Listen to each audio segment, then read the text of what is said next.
তখন আমি নিলয়কে বলতে লাগলাম কি হয়েছিল আমার সাথে সেই 8 বছর আগে।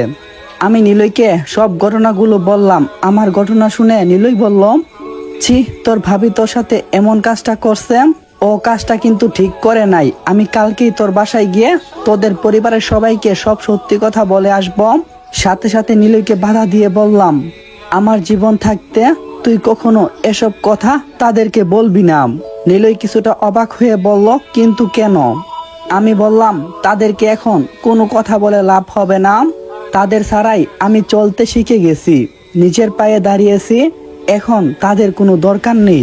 নিলয় বলল, তুই কি সবকিছু ভেবে বলতেছিস? আমি বললাম, হ্যাঁ। নিলয় বলল, কোনোদিন না কোনোদিন তাদেরকে তো ক্ষমা করতে হবে, তুই তখন কি করবি? এবার আমি কিছুটা বিরক্ত ভাব নিয়ে বললাম, আমার কাছে তাদের কোনো ক্ষমা নেই, তাদেরকে তাদের মতো থাকতে দে, আমাকে আমার মতো। তুই মাঝখানে এসে সমস্যা সৃষ্টি করবি না প্লিজ। নিলয় আমার কথা শুনে বুঝতে পারলাম, আমি বুঝতে পেরেছি এইসব বিষয়ে আর কথা বলবো না, কেমন? আমি বললাম, এইসব বিষয়ে কথা না বললে আমি সবচেয়ে বেশি খুশি হব। বললাম, এইসব বিষয়ে কথা না বললে আমি সবচেয়ে বেশি খুশি হব। নিলয় বলল, ঠিক আছে, বাদ দে। এখন কোথায় থাকছিস এবং কয়দিন এখানে থাকবি? আমি বললাম, এখন এখানেই থাকছি এবং অফিসের কাজ শেষ হলে চলে যাব। নিলয় বলল, তাহলে চল আমাদের বাসায় যাওয়া যাক।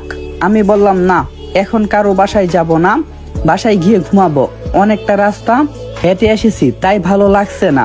নিলয় বলল, ও, এখন বাসায় চলে যাবি নাকি? আমি বললাম, হ্যাঁ, বাসায় যাব। তুই কোথায় যাবি? নিলয় বলল, আমিও বাসাতেই যাব, চল তাহলে যাওয়া যাক।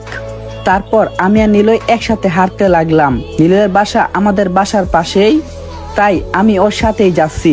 দুইজনে নানা বিষয়ে গল্প করতে করতে যাচ্ছিলাম। হঠাৎ করে আমার ভাইয়ার সাথে দেখা। ভাইয়া আমাকে দেখে বোধহয় কিছুটা অবাক হলো, তবে কথা বলতে এলো না। আমি নিজে থেকেও কথা বলতে গেলাম না, কারণ তাদের সাথে আমি কোনো সম্পর্কই রাখতে চাই না।